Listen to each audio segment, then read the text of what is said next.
Hey guys, Jack the Alchemist back again with another video for you. You see I still have my Pandora's box in the background. I am still trying to raise money for my little idea of the night arcade. But today's video is a little more serious. Have you ever really thought about what's in your food? Or the fact that you're being lied to on a daily basis when you're walking through a grocery store or past items that will say things like non-dairy creamer? Have you ever stopped to actually read what's on the back of and in the ingredients and some of that stuff? Well, me and my wife had to at one point in time because, to be honest, she got me to do a diet called the Whole30 with her, which we both miserably failed for differing reasons, but we found out certain things through the failure. And in the process of the Whole30, you're not allowed to have a whole bunch of different kinds of foods. And you have to read everything. Well, my wife is lactose intolerant. She can't have milk products if they come from a cow of any kind. And we found out exactly how bad it was through the Whole30. And also found out that just because it says non-dairy creamer on it, does not mean it's non-dairy creamer. Most of those non-dairy creamers will say non-dairy creamer on the front.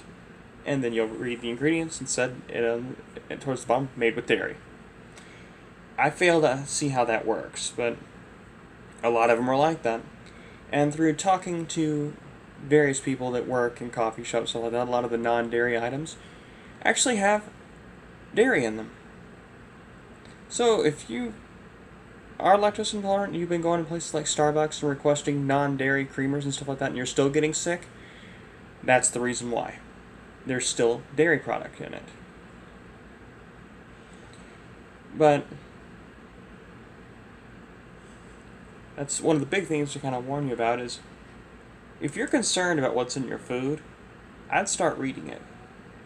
I'd also start tracing who's making it and who's manufacturing it. Because the honest truth is, most of our food comes from a very limited amount of businesses. A lot of people are like, oh, it's a third party. It's like, there's not that many of them. There's 5 to 6 large ones, and then maybe some smaller ones in there, but in some way or another, your food tracks back to one group, one large group.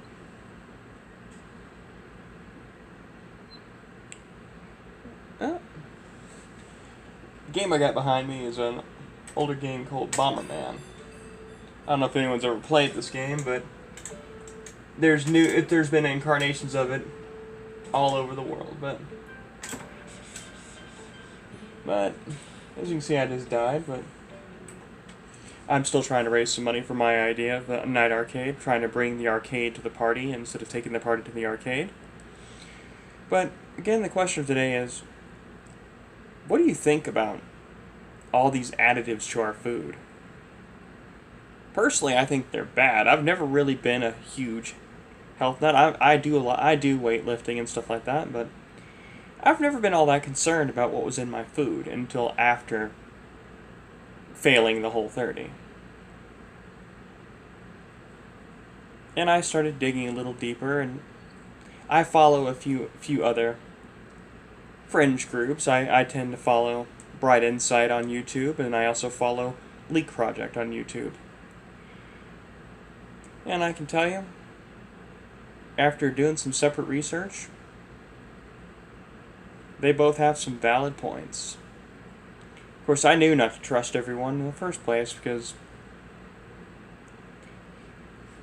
of life experience. Well, anyway, guys, if you like my videos, just please click like and share.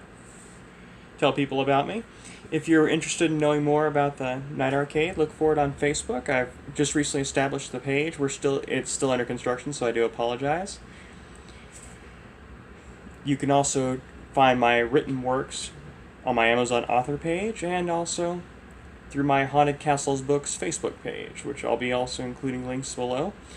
There will also be links below to my GoFundMe for the Night Arcade. And, well, Thanks, guys, and hope you like me enough to subscribe. As above, so below.